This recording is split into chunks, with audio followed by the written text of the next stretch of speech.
SIR को लेके हमें बहुत सीरियस मुद्दे पे सिर्फ एसआईआर और चुनाव को लेके नहीं करना, बात सीमित नहीं करना है। हमें इसका एक व्यापक, इसका एक इम्पैक्ट क्या है, इसके बारे में भी हमें चर्चा करना, लोगों के बीच में जाके उनको भी इसके बारे में, उनसे भी इसके बारे में चर्चा करना, ये सब बहुत जरूरी है। एक तो बात है कि एसआईआर जो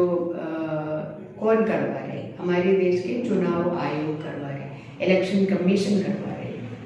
इलेक्शन कमीशन को हमारे संविधान के अंदर कुछ पावर है,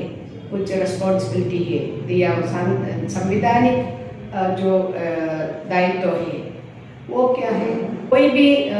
जो जेंडर का हो, कोई भी जाति का हो, कोई भी धर्म का हो, कोई भी प्रांत का हो, हमारे देश का हर एक 18 का ऊपर जो 18 साल के ऊपर जो वयस है, उनको सबको मेंटली साउंड जो लोगों को उनकी वोट डालने का अधिकार सुनिश्चित करना है। इधर अभी हम क्या देख रहे हैं, मोदी जी के राज्य के अंदर जो चुनाव आयोग ने इनका जो जिनका नाम जो वोटर लिस्ट में था, उनमें बिहार के संदर्भ में आप पूछ रहे हैं, लाखों जो लोगों को अब जो वोटर लिस्ट में निकाला गया है। तो उनका एक्चुअल फंक्शन क्या है, सुनिश्चित करे सबका वोट और चुनाव एक फ्री एंड फेयर जो चुनाव करवाए, यही दो ही फंक्शन है। मगर वही दो ही फंक्शन को छोड़कर इन्होंने ये कर रही है कि जो मेरा अधिकार है, वोट देने का अधिकार, मेरा जो मुझे जो पसंद वाला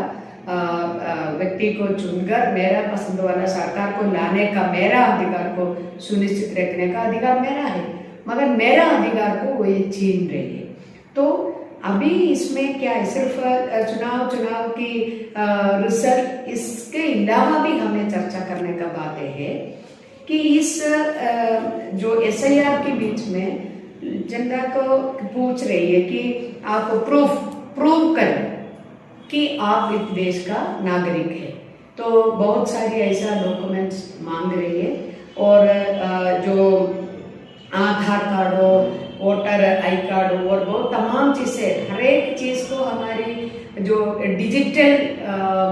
जो प्रूफ को लेके, आई कार्ड को लेके हमें लोग पर एक पर्स पूरा अलग अलग तरीके का आई कार्ड आजकल होती है। तो ये इसके अलावा भी हम पेरेंट्स का या ग्रैंड पेरेंट्स का या हमारी बर्थ प्लेस का ये तमाम प्रूफ देना, ये ऐसा बहुत नामुमकिन वाला जो बातें चुनाव आयोग ने कर रही है, इससे ये तमाम लोगों का जो वोट देने का अधिकार, वो जो हमारा फंडामेंटल जो एक राइट है, वो जो उसको वंचित कर रही है, उसको बाहर कर रही है। तो इसका मतलब क्या है? इसका मतलब ये है कि वो नागरिक नहीं है। नागरिक है तो 18 साल का ऊपर आप है तो आपका वोट देने का अधिकार है। आप चुनाव आयोग को प्रूव नहीं कर पा रही है, तो एक नागरिक नहीं है तो फिर क्या होगा? तो आपका शिक्षा मिलने का, एजुकेशन लेने का, आपका स्वास्थ्य सेवा मिलने का, और आपका जो चाहे राशन हो, चाहे पेंशन हो, ऐसा तमाम चीज़ों को जो सोशल सिक्योरिटी का और जो भी व्यवस्था है और जो स्कीम्स है, उसका आपका इसका फायदा नहीं मिल सकती है, आप इसका क्लेम नहीं कर सकती है। एज ए सिटीजन, नागरिक होने के नाते आप वो नहीं कर सकती है। ये एक बहुत बड़ा डेंजर है, इसको लेके हमें बातचीत करना बहुत जरूरी है। ये चीज असली में नरेंद्र मोदी सरकार ने कि सीएए एनआरसी के माध्यम से लाना शुरू किया था, मगर पूरी देश के अंदर से अक्रॉस द कंट्री जो इसके खिलाफ आंदोलन खड़ा हो गया, उस वजह से वो नहीं कर पाई है। तो ये दूसरी तरीके से वो जो वोट के नाम से, वोट देने का अधिकार के नाम से, और उस